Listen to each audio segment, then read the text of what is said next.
nobody. The double champ does what the he wants.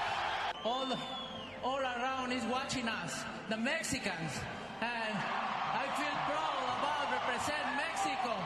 Viva Mexico, cabrones! Welcome to New Day with SSJ on Sports Radio 810 WHB.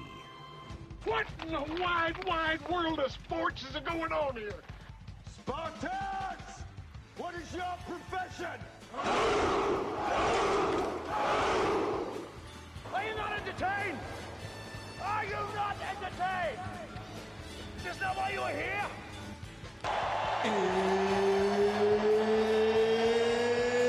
It's time!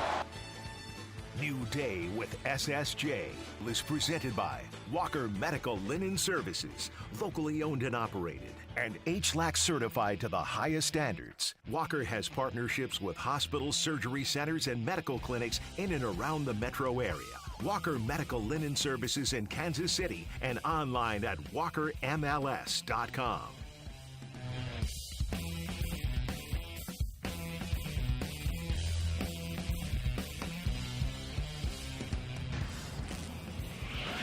What misconceptions or concerns about you that you've heard in the last few weeks are you the most looking forward to dispelling? I don't really have a great answer for your question because I really don't give a honestly. I want to coach the Lakers. I want to coach the team. I don't want to dispel anything. I don't. I want to become a great coach in the NBA, and I want to win championships, and I want my players to maximize their careers. That's all I care about. That ball is lifted deep to right. Laviolette is at the track. Check that, it's not Laviolette, it's Sorrell, and it is gone! A huge two-run home run, and that is a big, big shot for a clutch man, Dylan Dreiling. He needs a strike, Burton needs a bolt. Swing and a miss! And for the first time, Rocky Top reaches the mountaintop of college baseball. They are the World Series champions. Rodriguez with Fogle now out of the box. They score! Evan Rodriguez threw it toward the net.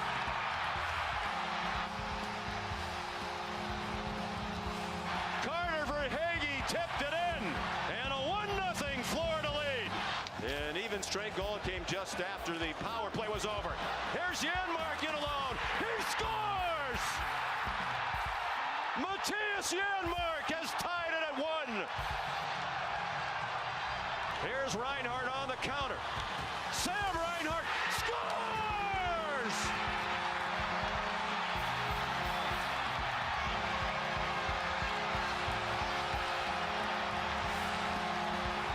Pass didn't click with Draisaitl. 12 seconds to go. Florida trying to end it up against the wall, which would be fitting. 3 seconds to go. The Florida Panthers have won the Stanley Cup. The Kansas City Royals tonight with a runner in scoring position. Right field, the heat will help. And that is gone. Number 8 for Vinny. Get out of the ballpark, and there goes. And now Salvi. Deep left center field, and that is gone. Back to back. And the Royals take the lead in the 4th inning.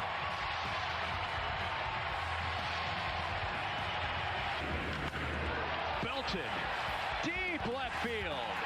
And over the bullpen and into the patio in front of the Royals Hall of Fame. And I'm going to steal one of your lines, Hud. Swung on, gone. All right. How about tattered and battered? 16,817 are here tonight to welcome the Royals back home for their longest homestand of the year. And they have seen excellent pitching, 3 home runs, and the Royals are 1 out away from taking game 1. Back to MacArthur. And the Royals begin the long homestand with a win. Vinny Pasquantino homered, Salvador Perez homered, Hunter Renfroe homered, Kyle Kyle Isbell had an RBI single, and Royals pitching held the Marlins to 1 run on 4 hits. Cole Reagan's 12th quality start of the season. Congratulations. That's exactly what they needed. When you need a win, having Cole on the mound and throwing a game like that, I just wonder if you could speak to the moment that he has a game like that. Yeah, I mean, I walked past him in the airplane yesterday, and I said, we're all right, we got the stopper going tomorrow, and that's what we expect. We expect him to be able to do that and keep us in the game and until our offense could score some runs, and then the bullpen was, Strat and Schreiber, MacArthur, I mean, really, really good. Now you just can't leave.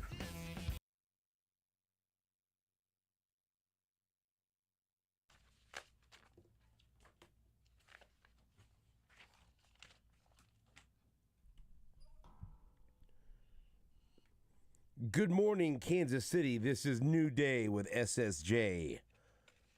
On Sports Radio 810 WHB, it's Tuesday, June 25th, 2024. Stephen St. John, we have Nate Bukaty for a couple of hours today. We got Jake Gutierrez for, we think, 4 hours today. I'm going to be here. I'll be here till 10. I got nothing else going on this morning. Also, Jamie Bluma will be with us in the 7 o'clock hour. We're going to talk to Jonathan Thomas from American Century about the upcoming American Century Championship. We'll have several people from Sports Radio 810 WHB out there. And also Annie Rogers from MLB.com covering the Royals. It was truly a wild night in sports last night. A lot of drama, a lot of interesting things going on to watch. You listened, if you didn't watch it, you listened to Game 7 of the Stanley Cup Finals right here on Sports Radio 810 WHP. I listened to a little bit of that as we were driving home from Liberty North after a Summer League basketball game that my daughter played in. And we were listening, and it sounded great. Sounded awesome. And got home and finished watching the game as the Panthers avoid the collapse and the Oilers cannot complete the historical comeback. And the Panthers win 2-1 and win the series 4-3 and win their first Stanley Cup in their 30-year existence. And my hockey guy is one of my best friends, Anthony Gialdi. He watches, he's played hockey, ever since I first met him in high school, and loves hockey. And so I texted him, I said, who are we rooting for, buddy? And he said, Edmonton. I said, all right, let's go Oilers. And then, of course, the Panthers won, so I'm a jinx. But that was a lot of fun to watch. High drama, very exciting. Came right down to the wire, and the Panthers win. Also, last night, coming right down to the wire in the College Baseball World Series, Tennessee beats Texas A&M. Tennessee earning their first championship in baseball with the win over Texas A&M. Tennessee won 6-5. I guess I was rooting for Tennessee. I don't know. Yeah, like I told you yesterday, A&M is weird to me. This is different, And I saw them. There was some abusive language from a couple of A&M guys. Some awful things were said during the World Series, the College Baseball World Series, that made me root against them. I'm not going to repeat what I said yesterday because it made Jake mad, so we're not going to say that tweet that I saw. It didn't make me mad. It wasn't my words. I just said that I saw somebody say that Texas A&M puts the cult in agriculture, and I don't think that you need to get that mad about that because you have relatives that go there. I didn't say it. I saw that. I said, oh, family members there, man. That kind of, Right. That's perfect. Right? Is that? Is that kind of so perfect? It's It's a different vibe. I mean, I'm not saying it's bad, as you know, but when you're taking shots at fan bases, other fan bases, at least be witty. That's pretty good. I've heard worse. I've heard better. Oh, that's pretty spot on, man.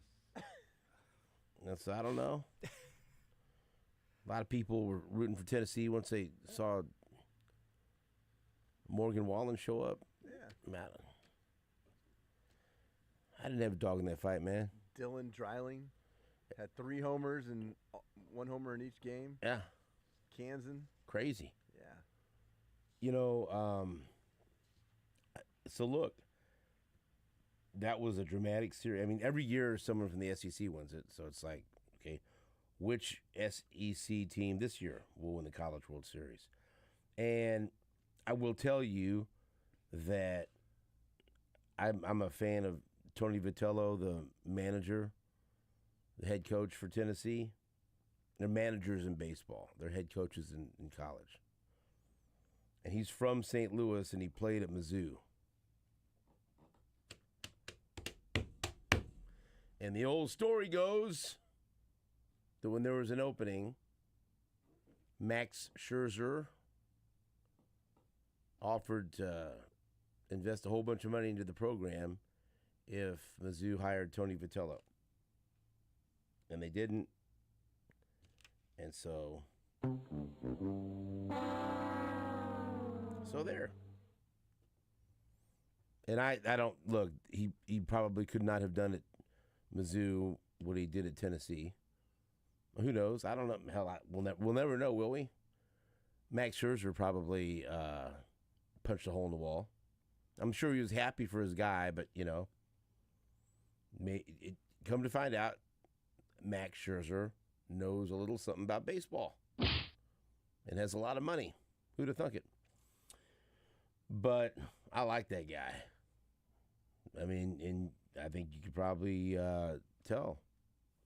I mean, you could probably figure out why Max wanted Tony Vitello. So, former Mizzou player and Mizzou native wins the national championship for Tennessee. There you go, man. Hey, Mizzou could have hired him. They didn't. What are you going to do? What are you going to do? Root for the guy. That's Tennessee's first one, right? Yep. Man, I didn't realize that. Yeah. Yes, sir. So I was pulling for him. Did you see him run and jump in the crowd? Yeah. He went crazy after the game. That's pretty cool. So Tennessee wins. So you had those two things going on. And then, I'm not going to mention that. Yeah, I am. Uncle Howdy made another appearance on Raw that I sent to Jake. Dude, did you watch that? Yeah, the old school VHS look. Don't play with me. That was deep. That was deep and dark, wasn't it? Yeah, it's scary. And Bo Dallas is Uncle Howdy, and Uncle Howdy's interviewing Bo Dallas. How do they do that? It's frightening. Dude, did you listen to it? Yeah. See, here's the deal. You got to go watch the Bray Wyatt documentary. It's 2 hours, but you would really appreciate it. It's on Peacock, right? And then it leads into, it's like a... I'll get that done this week. It's on the list. It was, you scared you, didn't it? It was spooky. It was frightening. It was the Bo Dallas, because people have like, oh, is he going to be able to pull this off? Is he a good enough performer? Dude, that was like movie quality. I'm telling you, it's frightening. I'm like, I want a movie. Well, so you might get one. It was, well. And then the Royals won. That's a big Monday night in sports. How about those Royals, huh? And boy, did they need that one. After that 2-7 road trip and everything that we saw, and it felt like they just had to come home and take care of business against the Marlins, especially before Cleveland gets here for a 4-game series. And look, nothing fancy. Cole Reagans go out, shut down the Marlins, and Royals score runs. How long did that scoreless streak go? Did it end up was it up to 25? I didn't want to count anymore. What inning did the Royals score their first run? The 4th inning. Yeah, 25. My math. Trust my math. Quick maths. Trust my mind. And so, yeah, it's not complicated. Give Cole Reagans just a little bit of support, and he'll take you home. And that's what we saw last night. The long ball, whether it was Vinny Pasquantino or Salvador Perez, or, by the way, what was the over-under on strikeouts? 6.5. What did I tell you? Is that a no-brainer? Obliterated it. He had that done early. Yeah. What did he end up with, 11? 11, yeah. Thank you, my friend. You're welcome, Kansas City, if you listened. Right. I mean, I looked that up. I was like, whoa. Scotty Carroll was like, I'd do it if it was 8.5. I'd go the over. Right. I said, well, lucky he was texting us last night. I think we all got a taste of that. had a chance to wet our beak on that one. But the Royals win 4-1. And that was in Hunter Renfroe. Good to have him back in the lineup. He crushed one. Michael Massey's back. And that I felt good about the series of moves that they made before the game. I liked that because that was needed. You know, we talked about the necessity of going out and making some type of moves before the trade deadline, be it adding an outfielder and or adding some bullpen help. But they just didn't sit and wait to make a trade. They didn't sit and just say, well, you know what, we're going to get some guys healthy and that'll be it.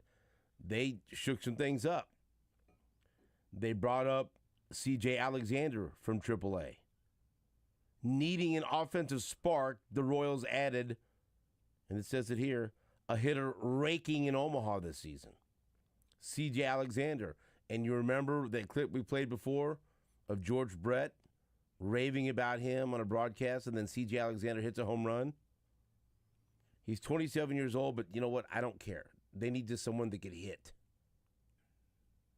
He was slashing .323, .369, .555 with 16 doubles and 9 homers in 56 games with the Storm Chasers. Good enough. Good enough for me. So he gets the call up. Adam Frazier with a right thumb sprain goes on the IL. Makes sense to me. Michael Massey reinstated from the IL. That's good news. Nelson Velasquez, you're the odd man out. That's unfortunate, but they had to do something. Massey is going to DH for a while until he works his way back to 100%. They don't want to put him in the field yet. Understandable. And so you're able to add 2 additions to the lineup in C.J. Alexander and Michael Massey. Frazier goes on the IL, and then they decide to send Nelson Velasquez down. And look, it's just something had to happen. Something had to change. And maybe he can come back and help things out at some point. But they just couldn't keep going the way they were. And so now you got Renfroe back, you got Michael Massey back, and let's take C.J. Alexander out for a spin and see what he can do. Right? Heck yeah. I mean, maybe he's a little bit of a late bloomer, 27. That's who cares? fine, dude. Yeah. Give it a shot. You can't have him putting up those numbers at AAA and have the major league team right. refusing to score runs and just sit there like, nope, 27. If he was 26, maybe, but no, not 20. No, just bring him up. Yeah. Stop that. There's too many guys that are struggling and not hitting well enough to have a guy hitting like that at AAA and just to leave him in Omaha. So yeah, amen to that. Just do it. And they jack the lineup a little bit. So they bring up Alexander. They put him at third base. They put Michael Garcia over at second base because Massey's not ready to play the field. Massey's a DH. And so, I like that too. Hey, what's Matt Gutierrez preached in the past? He loves versatility. Yes. Much, very similar to what's happened in Tampa over the years, and he comes from Tampa. And that's a great thing about having a guy like Michael Garcia. Oh, third base? Well, we need you to go to second base because Massey can't play second base yet. And we got C.J. Alexander coming up. He can play third base. We can get Massey's bat in the lineup and put him a DH. Done deal.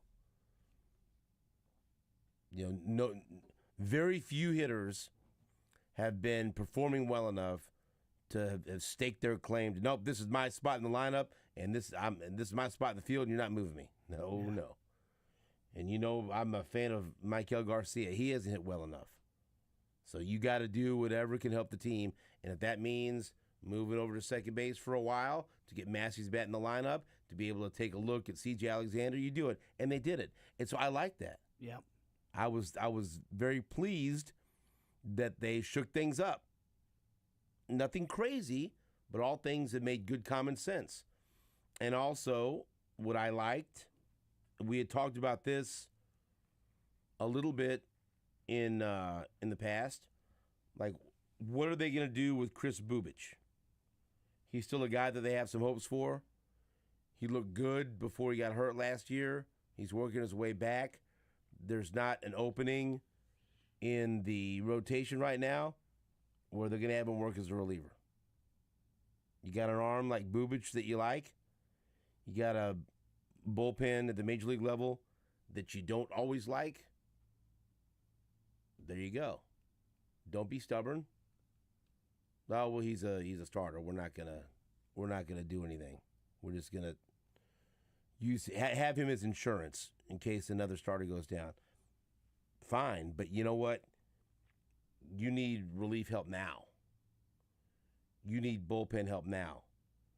And so get that ball rolling. And I'm good with that. Do you guys have any issues with that? No, I think it's great.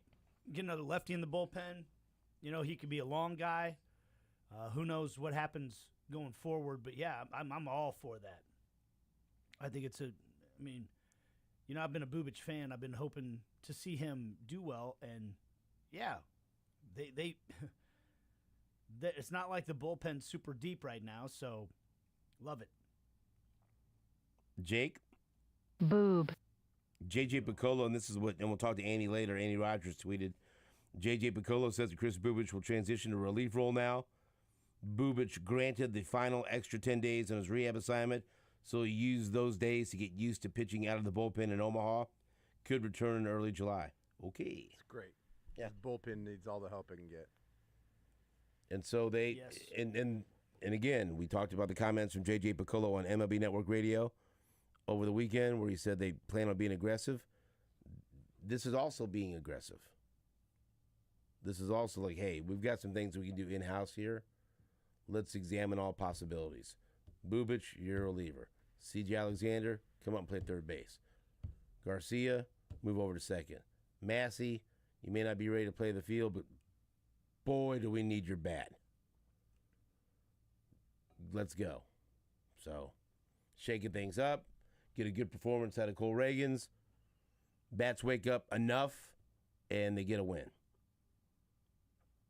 I'll take it.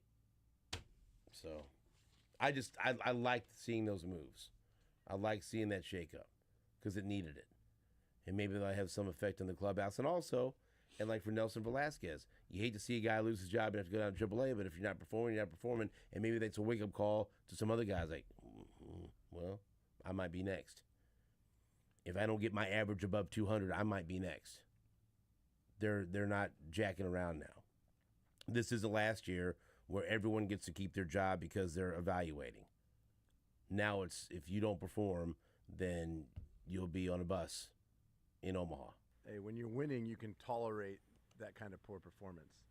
When you start losing, it's time to make some moves. That's what they did. And so maybe that's a wake-up call for everybody. All right? And maybe just a shot in the arm. Just a little kick kick in the backside, you know. Right. Pick everybody up a little bit. You get, and a couple of those guys that got hits last night, that they need something. They need a little pick-me-up. And maybe they got it. And most importantly, they needed a win. Yeah. And they got that against the Marlins. Cole Reagan's way to go. Yeah, that's right. 11 strikeouts. You should have, hey, listen to us when we say take the over. That was a no-brainer. Even if I forgot to put the bet in. Oh. Because I live in Missouri, then I can't. Right before the game, I can't drive to Kansas right now. I gotta go to a basketball game. Stupid idiot. Why didn't I make the bet on the one that said to do it? It's so stupid. So dumb. Moron. I'm sorry. I was talking to myself. Back after this on WHB.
time that I get up on the microphone, I gotta dedicate a round to you, girl. Come on.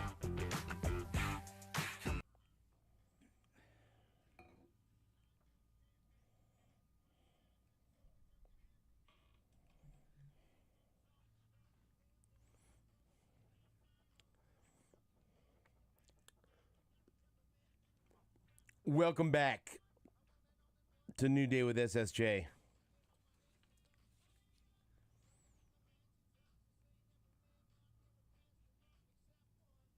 Bobby Wood Jr. became the first player in Major League Baseball to reach 100 hits this season. Curtis Seabolt put out a post on X that was of interest. He said Bobby Wood Jr. is the 11th Royal to get 100 hits in the team's first 80 games. It's actually happened 11 times because there are guys that did it multiple times, so it's not 11 different players. It's 1, 2, 3, 4, 5, 6 different players. Name them. Go. Let's see who gets more, Nate or Jake. Go. George Brett. That's 1. 1-0 Jake. 5 more to name. Mike Sweeney. That's 2. 2-0 Jake. Nate's asleep right now. Johnny Damon. Nope. Danny Tartable. No. 2-0 Jake. TikTok. 2-0 Jake right now. Lorenzo Cain. No. Come on, this guy led the league in hits one year. Whit Merrifield. That's 3. 3-0 Jake. Come on, this guy led the league in hits. Willie Wilson. There you go, 3-1. Come on, this guy battled George Brett for the batting title in 1976 to the final day. On the final day, the final at bat, 2 Royals battled for the batting title. George Brett beat out his teammate. Hal McRae? 4-1. That's so stupid. What are you doing? You care about anything but soccer anymore? You're older than him. How am I How is he kidding? beating you How like am this? My brain is 4-1. Big dummy over here in the box. 4-1. There's one more? One more. Yeah. This guy had a monkey. Carlos Beltran. Beltran. I got it before you He did. beat you. No, he didn't. I said got Carlos, it just- in. We he got the did tape. too. He just said last name I first. almost said Beltran to begin with. Hell. I gave you the McRae one. Oh, man. I need to go home. That's embarrassing. Yeah, it is. That is embarrassing. You lose. I'm not going to disagree with you. Oh, man. God. Wear that one, buddy. Winning. I'll tell you something else. Jet lag? This guy's got jet lag over here? Something. You know, sports, it's great to have a team to root for, but it's also great to have a team to root against. And let me tell you, I don't know how much of a threat they're going to be, and I already rooted against them. I've always rooted against them, and I root against them now. But man, oh man, are the Lakers even more super unlikable now. Oh, yeah. Like just, boy, that's an easy team not to like now, even more so. Oh, I'm rooting against them. Oh, it's. I'm rooting against And them. and you're a Lakers fan. That's right. And they're going to draft man. Bronny James, and I'm going to root even harder against them. This JJ Redick, man. Wow. He doesn't give an F. That's great. I just there's just What? whatever it is. There's just something. He's one of those guys. There's something about him, like What? no. No. Yeah. What Yeah. was that? What was that? You talk about like unnecessary. Like whenever a coach or player gets mad in a press conference, we like to bring Lebo in and say, "Hey, was this warranted? Yeah. Was this question that bad where he needed to have this reaction?" What misconceptions or concerns about you that you've heard in the last few weeks are you the most looking forward to dispelling? I don't really have a great answer for your question because I really don't give a like honestly. I want to coach the Lakers. I want to coach the team. I don't want to dispel anything. I don't. I want to become a great coach in the NBA, and I want to win championships, and I want my players to maximize their careers. That's all I care about. Bro, this isn't a podcast. This is your introductory press conference. Was that a little over the top, or is am I wrong? I mean, like, hey, look, I don't. It doesn't bother me when people curse. No, but there is a time and a place for it. I believe. Like hot mic with SSJ. Okay. Or That's when, a time. Or when Gary Dieter's here on Thursday. Right. This is a live press conference, though. But I mean, like that. I didn't think there was anything wrong with that question. There wasn't. I don't think like that.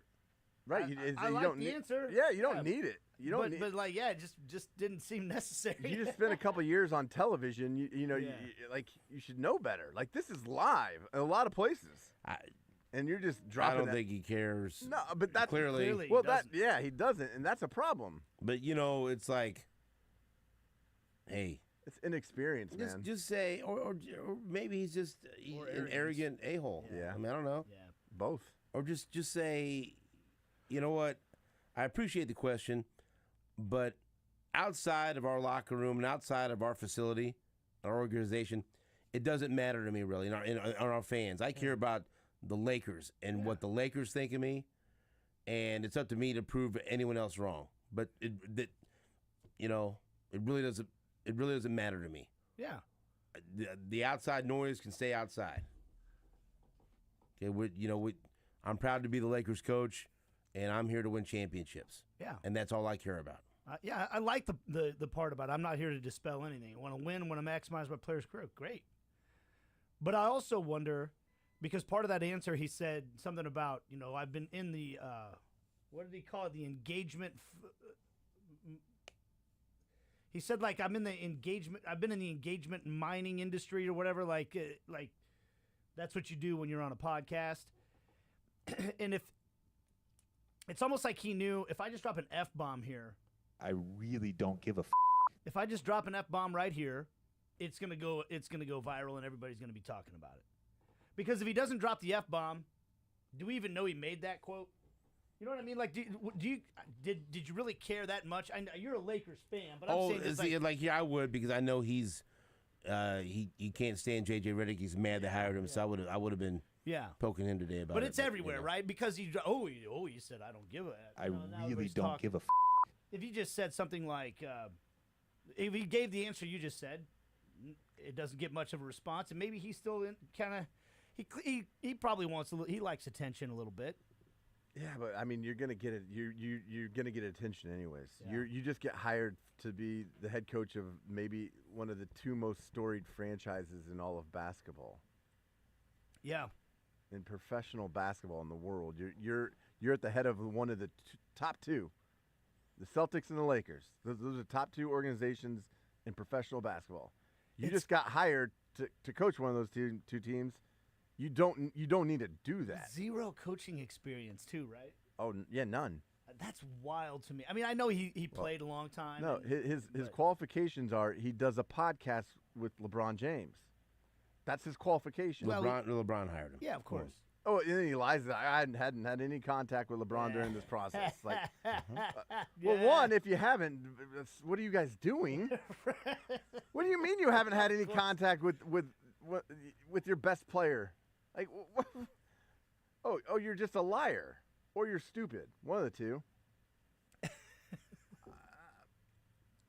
I mean, this can only end poorly. I would hope.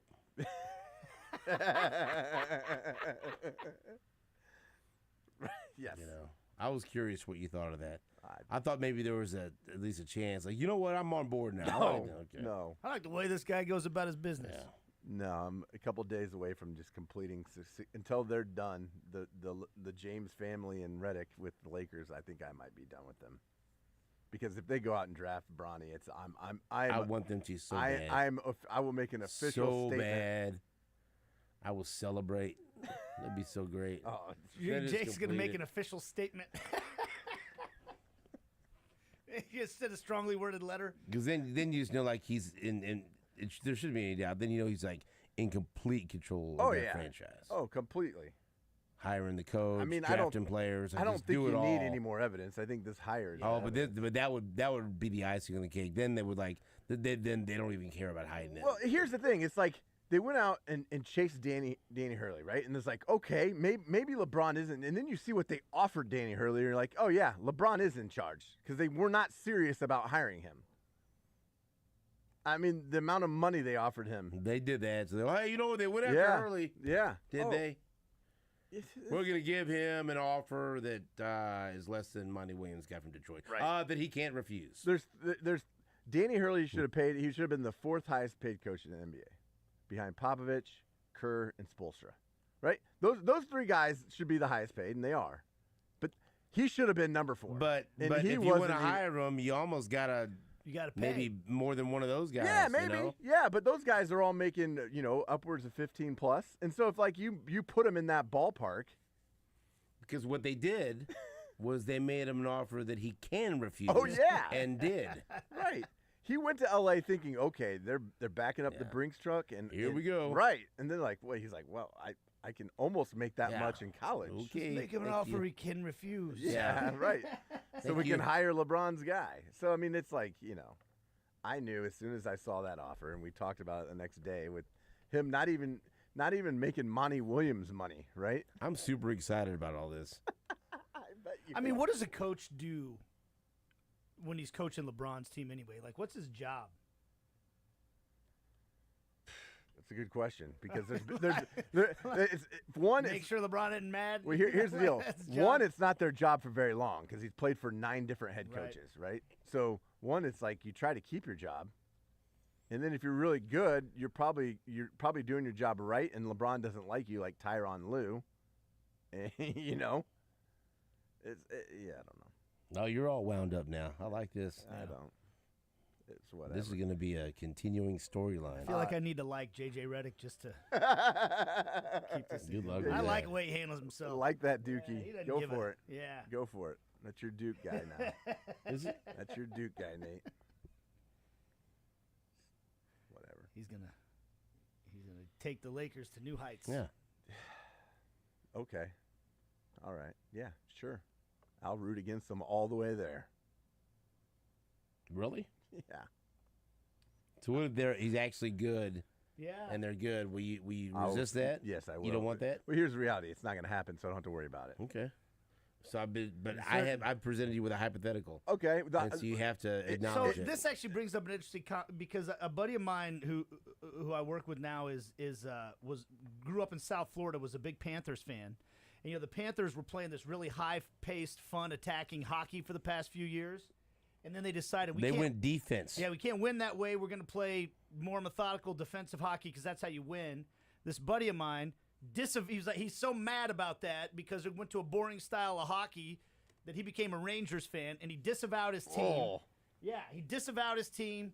I'm no longer a Panthers fan. I actively root against the Panthers. I hate this philosophy. Huh. And then they won the Stanley Cup. So... No, here's the thing. It won't. If the Lakers go and win with this, how are you going to feel? You're not. I don't have to worry. I won't have to worry about it because their 2 stars aren't good enough to compete in the West. Says you. Says that they're look. But just like, what if they did? Well, what if? Then What if Bronny becomes like a rookie of the year candidate? I will take any bets on that ever. Oh boy. I mean, let's pony up here. I'll get on the right side of that. If I can't have something to root for in the NBA, give me something to root against, and I got it. We'll be back after this on WHB.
All right, let's play a clip from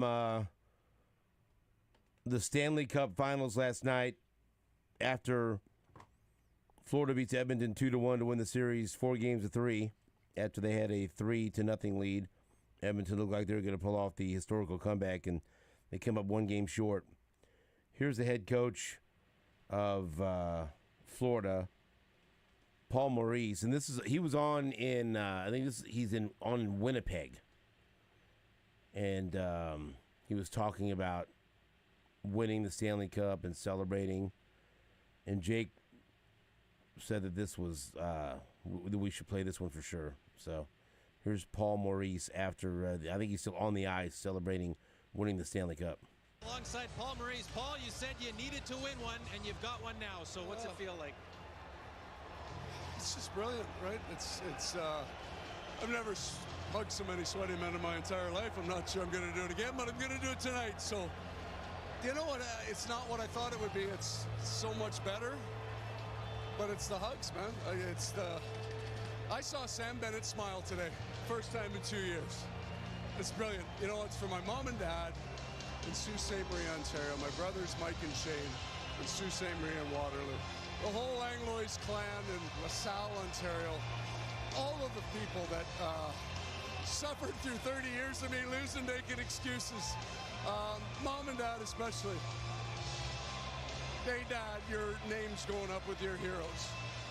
Belleville, Richard, Hal, Lindsay, Maurice. Last one for you. After your time in Winnipeg, you were prepared for a career in fishing, but I wonder if there is a better catch than Lord Stanley. Well, I was just lucky. You know what? It was. So if I could have one thing more, it'd be for the Winnipeg Jets to win the next Stanley Cup. Paul, congratulations. Thanks, Scott. We've all hugged a bunch of sweaty men in our time, I bet. You know, I bet he's happy to do it. And that's it. Right, Bluma? It's the hugs. I mean, there's a time. Correct. There's a time for it. Anytime I think about that, I think about hugging your dad for the first time. Yeah, and the last time. Yeah, well, he don't hug me, so. Well, yeah, he didn't have a choice. Hugged so many sweaty men in my entire life, I'm not sure. That's a liner, buddy. New Day liner. We're adding to the library every day. That was fun to watch, though. Even though I was rooting for Edmonton. Yeah, me too. I wanted that McDavid to win. Plus, it just seems weird having a hockey team in South Florida. How many years has it been since the Canadian team won the Stanley Cup? 1993. How about that? Patrick That's Waugh. wild. How about that? That is wild.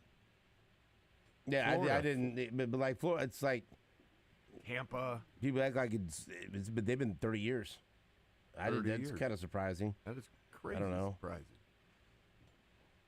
I got into hockey in the 90s when the NHL video game came out. I watched it really closely for like 2 or 3 years because I was into playing that video game, and I haven't stayed up on it. But that was about the time that all those teams in the South were starting to expand, Tampa Bay and Florida, and the Stars moving down to Dallas and all that. I had a Blades player living at my house. We went to watch the Kansas City Blades a lot. Of course you did. Eris Bremanis. Yeah, why wouldn't I? How was that? Awesome. Yeah, I bet. I bet it was. Actually, he sent a picture the other day. He lives in Anchorage, and he sent a pic. I got to see him last summer when Emily was doing that crazy kayak race, and he was at an Anchorage Pilots game the other night, and all of us that had played for Anchorage that had made it to the big leagues, they have a wall of fame. And he took a picture, and he was pointing at it. And little did he know that behind him in the picture is Mark Tehan, who was on the board too, right next to us. So that was like, who would have guessed? All these years later, but yeah, watching the Blades and going down to the bar in the arena afterwards, and that place we used to go to Blades games all the time. Oh man, that was fun. That was frustrating. That was like the only game of the Stanley Cup playoffs that I really watched, like start to finish. And it was like last night choosing between all the different sporting events. Oh my God, man, it was unbelievable. It was a game 7, you know, like as a soccer nerd, Brazil was playing last night. I wanted to watch that, but it's game 7, man. College World Series? Yeah. And I guess, that's game 3. That's same as game 7 basically, yeah, right? Exactly. Yeah. No, because it's the third game. Oh, and then okay. in hockey, it's the Or seventh. less, yeah. Good point. But it's the deciding game. Yeah. And you had, we're trying to keep your eye on the Royals, but you're right. I mean, I wanted to watch. I mean, we had it right here on Sports Radio 810 WHB. On 810, we had the Stanley Cup Finals, and then on ESPN 1510 and 94.5, we had Game 3 of the College World Series. We had it for you. Just either one, go back and forth. If you're driving around, we got you. I'm not going to lie. I was flipping a little bit to track and field trials for the Olympics. That's good, too. Yeah, that's outstanding. It's all tonight on The Sports local Radio 810 people? WHB. Man. You're Lot home of for folk. everything that's great. I can't wait to watch the Olympics. It'd be fun. I love it. I love the Olympics. I wish baseball was in the Olympics. Let's not have that argument again. I believe we'll be having Catherine Tappan on. She's covering the Olympics for NBC. Nice. She also covers hockey. We should have had her on during that, but I didn't think of it. But we can have her on maybe this week and just ask her stuff. Or Is Trini check not in with her. going this time around? I don't know. I need to check with Trini as well. I just know that she reached out to me and said, "Hey, I'm going to be in Paris if you guys need any coverage." You know what? God, I'd love to go to the Olympics. Oh, man. That's a bucket Right? list. Yeah. Yeah. Summer or winter? I mean, Summer Olympics? Okay, so what if summer or winter? I would rather right go to now. summer. I'm going to tell you, you can go to one Olympic event, summer or winter, bucket list, have VIP, great seats, whatever. One event. Where are you going to? Man, so like my initial reaction to this is not going to be Soccer! I'd like to go to the, gold medal soccer game game. if I could and watch that because it's very good. Golf. Well, the thing is, the first event that comes to my mind is the 100-meter dash. I Right. feel like the guy that wins fastest man in the world is the coolest guy in the world. Make it be something like that. But the problem is, it takes 10 seconds. You can watch say so all the many sprints. things. So you have That's the a 200, full the day. 400, Yeah. you know, the 100, the Full day of 200. Because to me, the 100-meter dash is the biggest event in the Olympics. Am I wrong about that? No, I mean it's the fastest man alive. To me, like the coolest kid on the playground, there was the two coolest kids on the playground were the toughest one and the fastest one. Oh, that you was know? always just me. Jake was the coolest kid on the playground at all times. But you know, like if you win the 100-meter dash, you're the fastest man in the world. That's yeah, I mean, badass. how Like- fun was it to watch Usain Bolt when he was doing that? And you don't have to understand all the technicalities, like of all the the wind judges blowing and too everything. fast? It's like that, bro, fast. That's an easy because I have a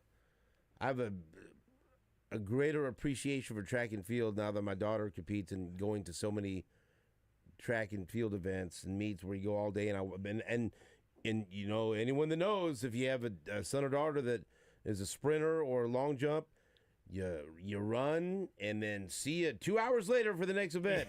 And so I watch everything else, and I watch these kids, whether it's the javelin or the pole vault, and I'm amazed. Yeah. At like how great, you know, what great athletes there are that are just out there competing in high school track events, right? Yeah, I just saw a 16-year-old in the 200 or whatever it was, made it to the finals, set the record for his age group. But world to record. your point, we'll go right up to the fence for the finals, usually of the boys and the girls 100, and it's unbelievable just to be that close, to see him running that fast, how close everything is. So that would be amazing. What would yours be? I don't know, but I'm kind of in the same boat. But I love watching swimming. I mean, with all the people I've seen, because that's something that I can't do. You know, they're so good at that. But same thing. I mean, I don't want to just watch one event. There's so many different. I mean, we watch 200 freestyle, how fast they are. I mean, mine might be weird, and I don't know if this is for sure. Curling. But no, but I think about the unbelievable tension and pressure of like the women's finals in the figure skating. Oh yeah. Like when like someone from the United States is going for the gold and she can't make one mistake or whatever. And it's all everything's on the, and you know, triple sow cow. Like I watched that. Like I mean, I don't ever watch figure skating at any other time, but I watch it in the Olympics, something like that. Man, I would do those have to be something. Yeah, athletes are incredible. gymnastics might be. I thought you'd say Olympic boxing. Really? Yeah, I mean, but I go to a lot of great fights. I'll be honest with you. It's not the best boxing in the world. Well, right? It's the score. not I the just same. I have a lot of issues with it. So, I mean, Gymnastics individual finals is pretty I don't awesome. know. Olympic wrestling would be awesome to watch too. That's my other one I was thinking of too. Yes, Yeah. I was thinking about that too. The one reason I would not pick soccer is because it's not the best soccer in the world. Yeah. You know, if I'm going to go to the Olympics, I want to watch the best Yeah. in the world. Right. You know, and like when you watch the 100-meter dash, you watch the gymnasts, like those are the best in the whole world at the highest I think level. I would want to go to something track and field. Yeah. I believe. Yeah. So we'll be back after this on WHP.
New Day with SSJ is presented by Walker Medical Linen Services, locally owned and operated. HLAC certified to the highest medical laundry standards. Walker has partnerships with hospitals, surgery centers, and medical clinics in and around the metro area. Walker Medical Linen Services in Kansas City and online at walkermls.com.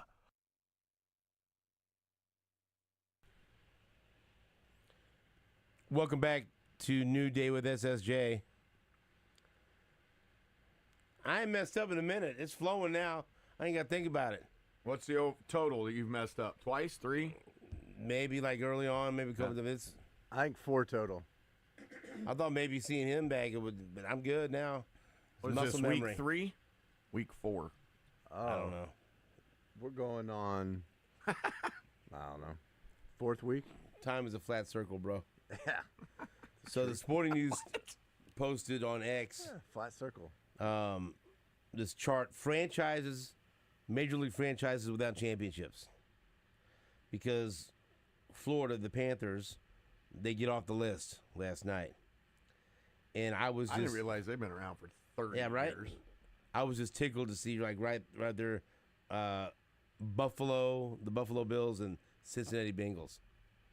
two fan bases that talk more trash than anyone don't have a championship. I was reminded of that. Did you know that? They don't. Look, man, they're there right there. I believe you. I was just in Cincinnati this past week. Did you go look at their Super Bowl trophy? I went by the stadium. They got the stadium right there on the river. Is a pretty cool area. I went to a baseball game at Great American Ballpark, and it was awesome. Yeah, it's one one cool of the setup right there on the river. That's good. That's a good little setup. Really Yep. cool view to the bluffs on the other side of Kentucky. Yep. We saw the strawberry moon as the fireworks were going off and all that. It was really cool. But I've been to Cincinnati twice this year, and make sure to point out to wear my Kansas City Chiefs stuff everywhere I go. Right there and there. Yeah, they have not won. Look at those two, right up there at the top. Man, there's a lot of so all the Loser. How many NFL teams there? 1, 2, 3, 4. Cardinals, Falcons, Bills, Panthers, Bengals, Browns, Lions, Texans, Jags, Chargers, Vikings, Tennessee Titans. That's half the league. I mean, especially for teams like the Bills, the Bengals, and the Vikings that have been around forever, right? To never win. Detroit Lions. God, and they've been Same. close. Say the Browns. I mean, yeah, the Browns haven't been close in my lifetime. Well, those championship games. Yeah, I guess if you count that, but like they haven't been to a Super Bowl, like one of the original 60 teams. There was a stretch there where one of the things that made me the maddest was like the freaking Bengals have been to the Super Bowl twice in my lifetime, and the Chiefs They didn't win it though. And they didn't, and now the Chiefs have won a bunch of Super Bowls. Loser. How hard it is. Come to find out, it's a tough deal to win a championship. It's hard. I do. Now when you got Mahomes. I do want to ask you about Tennessee beating Texas A&M. Mm-hmm. And I did try to get Eric Berry to meet me in Omaha yesterday. What I happened? wanted to go to the final. He's busy doing other stuff. But then I see Peyton Manning, and I see Coach Heupel, Barnes, see Morgan Wallen. Yeah. I heard Eric Church was there the day before because I went up to the Saturday game. No, I went to the Sunday game last year because I told you the whole story about knowing the right fielder Ty Evans for Florida, and so. What about Dylan Dreiling from Hayes High School? Hayes, Kansas, baby. One of the stars of the Tennessee team. He received the Men's College World Series Most Outstanding Player after his 13-hit performance, including 3 home runs and 11 ribbies in the College World Series, led Tennessee to their first ever title. Homered in every game of the championship series. What about him? Stud. Is he a sophomore? I think. I wish Jake Jake would do the he's going to research get drafted too. I mean, that's the crazy thing about Tennessee. I mean, going into last night, they did 180 home runs. He's a sophomore. 2 years ago, he was the Kansas 5A Player of the Year. Hayes, baby. I don't know what this guy over here is. Mr. Kansas won't say anything about it. Well, I did see hasn't him. brought it up, and you're here. You've got a microphone. He was the Kansas 5A Player of the Year. And he just led them to a championship. Doesn't that make you happy? I know it's with Tennessee, but still. As a guy who used to be a big-time Tennessee fan back in the day. There you go. You have any experience with Hayes, Kansas? Well, stopping in Hayes on the way to well, wait a second. Which Hayes? Hayes is on the way to I-70. It's not down I-70. It's about. Yeah. It is out I've there. been through. It is there's out there. Fort Hayes it's not and that then there's bad. Hayes, right? But Fort Hayes is right there. Okay. It's in Hayes. Yeah. So I mean, that's where.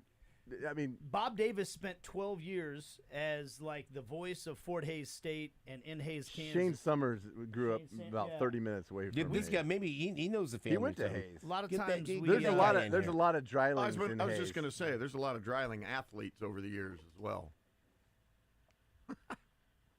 They also have a college summer program out there that a lot of guys have played for. Spent a lot of time. Hayes Larks. Some of them went to Aquinas. The Hayes Larks. We stopped there on the drive out to Colorado a lot. That's a pit stop. Hayes, Kansas, they got like a nice little water park thing that kids can play in and stuff like that. It's a good town. But that's awesome. It's great. It's I saw a stat too. That was the first Kansas player since Wichita State won it in 1989. So Greg Brummett, who's from Concordia, Kansas. How did Wichita State let him get out of the state of Kansas? Because Tennessee's a lot better than Wichita State. You need right to go now. and have a talk with these people. Hey, man, that's the whole the landscape has changed exponentially, and we can spend as much time as you want to with NIL money and with SEC and ACC teams versus about the Koch brothers, Wichita State. pony up some money? That's the thing is that even as decent. I know some Koch brothers who grew up in Northeast. Yeah. I don't think they're around anymore.